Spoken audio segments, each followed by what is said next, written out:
This is a message to the people, a message for the next president, a message from the leaders of tomorrow, caught in governmental webs of empty promises and poverty stricken by nemesis year after year. And the question is, where do we go from here?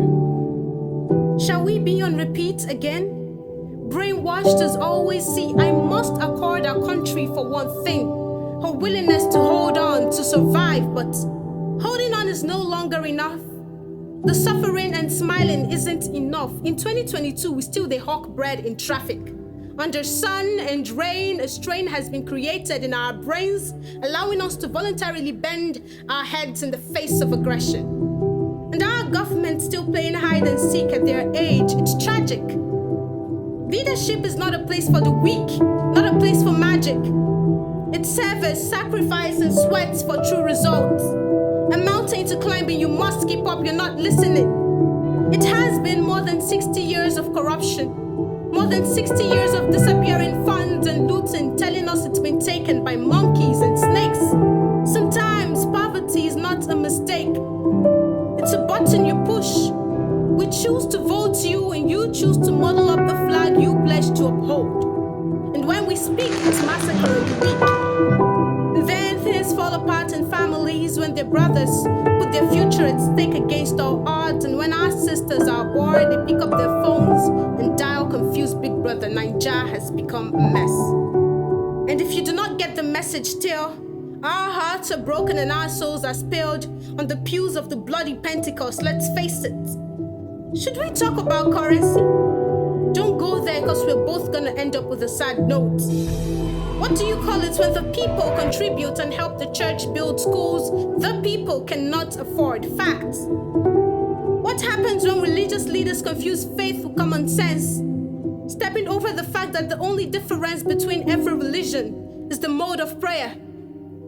Talk about jobs and wages, that we are still enslaved in our own country by foreigners with the help of our own people. The requirement on the job says you have to be light-skinned, must. Yet we too cry about racism. Why? Enough is enough, because when I vote a new world, not the same old men they keep repeating, recycling their dark and empty brains. And it's up NEPA again. You see, it shouldn't always be the government and people on opposite sides of the board. The government isn't entirely the cause of our problems. We have roles to play too. The Igbo man will choose an Igbo candidate, same goes with the Yoruba and the Hausa. When what we really should be doing is casting our vote for a body that represents the people, humanity, love, togetherness, not aiming for some empty tribalistic accomplishment. You see, unity encompasses it all. But the notion that we should only be truly unified for people we speak the same languages with is what divides us, kills us.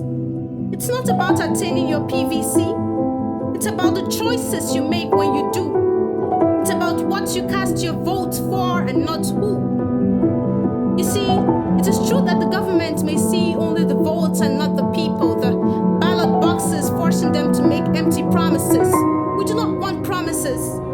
We do not want to be subjected to the fear of another massacre when we finally unite and speak up for us, for the future generation, against poverty, unemployment, terrorism, division. You're not listening. We do not want leaders. You see, the word leader means to direct or to command, strong word, but we need one who communicates strategically, not one who forces our will and bears the iron fist when we ask for our rights. It is time to set the system straight. And on this note, I rest my case.